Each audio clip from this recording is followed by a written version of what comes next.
Do you want your YouTube videos to actually drive sales? Today, I'm going to talk about how I plan out my YouTube videos as a course creator and the behind the scenes process that leads to what you see here on the channel. Now, I do have a question for y'all before we get started. I want to know, do you have a YouTube channel? Because if you're a coach or a course creator, YouTube is one of the best ways to get automated sales for your business, even if you don't have a large following. And I know this for a fact because I have another channel with less than 4,000 subscribers that's still bringing in $500 course sales every single week. And I say still because I haven't produced a video in almost 3 years on that channel. So let's dive into how you need to plan your content.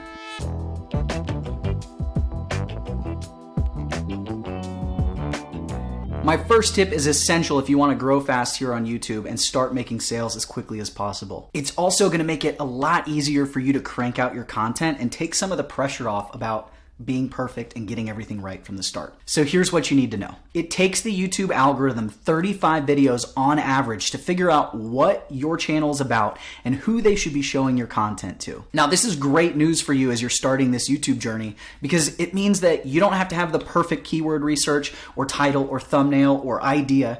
You just have to create videos that are going to help your audience and help show YouTube what it is that you talk about and help people with and who they should show those videos to. That means that you can go out and just create the best video possible and try to improve a little bit better every time. Create a little bit better of a title or a little bit better of a thumbnail or better edits or get better keywords, learn more about that. Like, you don't have to figure all that stuff out before you start. You just need to create videos with a consistent theme. That way, every single video that you produce for those first 30 videos are signaling to YouTube, here's who I want to see my videos. And then once they figure that out, your videos will really start to take off. Now, a word of caution, that consistent theme piece is really important.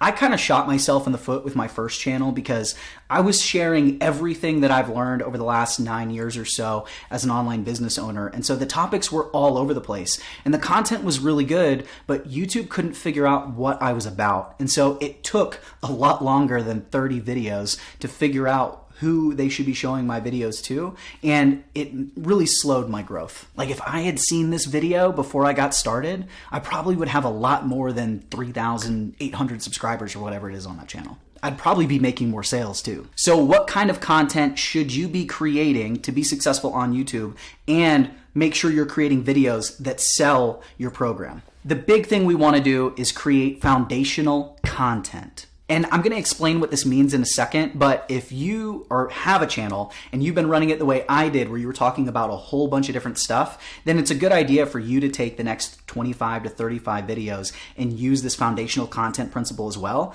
to kind of reboot your channel and signal to YouTube, like, I'm only talking about this type of content, this niche. So the way that you have a consistent theme and you create foundational content for your channel is you start by talking about, like, what is the problem that I solve for my ideal clients? Because you want to make sure that you're attracting the right people to your channel because you want buyers to be watching your videos, not random people. Once you've identified, like, this is the problem that I solve, then what you want to do is create content in these three categories. The first one is, what do my ideal clients need to know to solve that problem and get the result that they desire? The second category is, what are the actions that you want your followers to take to get that result, the things you want them to start doing? And the third type of content are your frequently asked questions. Like, what are the things that come up over and over and over that people are constantly asking you? And the great thing about a YouTube channel is, as people start commenting on your videos,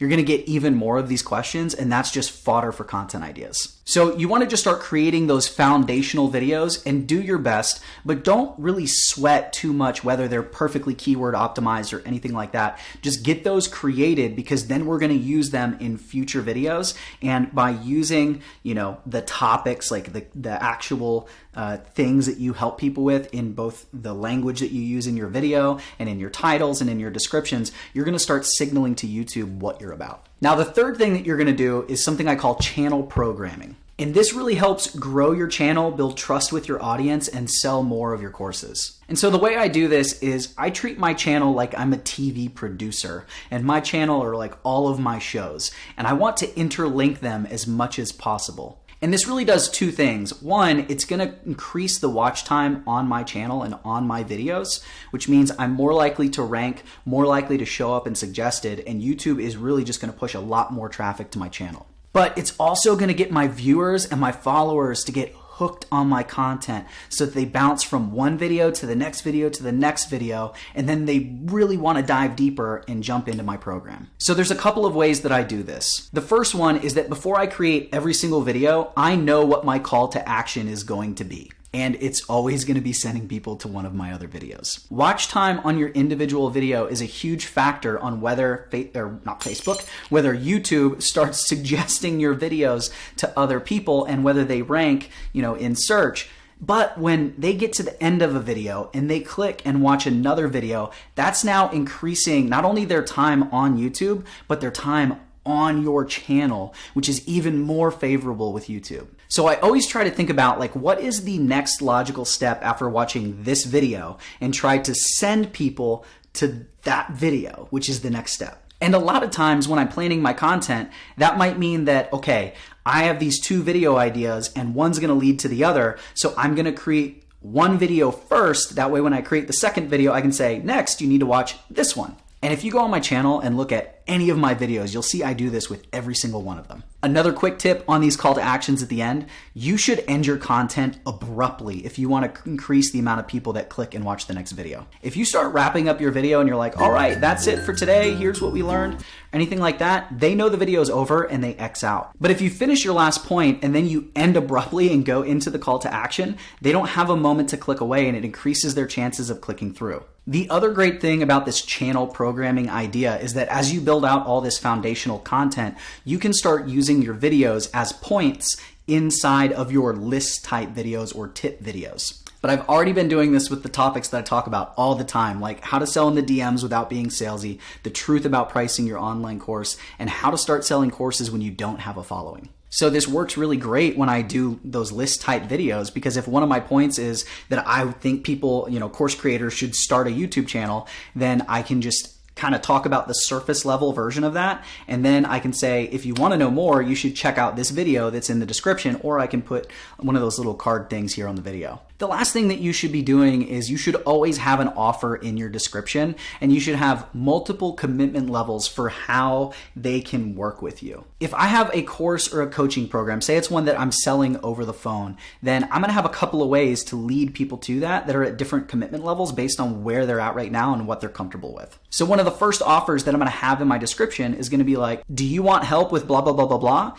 If so, click here to book a call and learn more about my program, Course Growth Accelerator. Now, hopping on the phone is a big commitment. So I want to have something that's a little bit of a lesser commitment to get people into my world so I can continue nurturing them if they're not ready to book a call. And so an easy way to do that is going to be some sort of lead magnet, whether it's a webinar or a video training or some sort of PDF, and I'm going to put that in the description as well. And then one of the final ways that I'm going to do is if you have a Facebook group, which I do, and I think it's a great way to build your audience, build that relationship, get content ideas, and to have a way that you can kind of get leads into your program and do promos, I'm going to put the link to my group. I'm going to say, if you want to learn more about growing your online courses and scaling that business model, then check out my free group, $1 Million Course Secrets, which is in my description right now, by the way. So I think you can see how this channel programming idea helps you create better content and keep people in your ecosystem longer. But if you're a course creator that really wants to grow your income fast as a small YouTuber,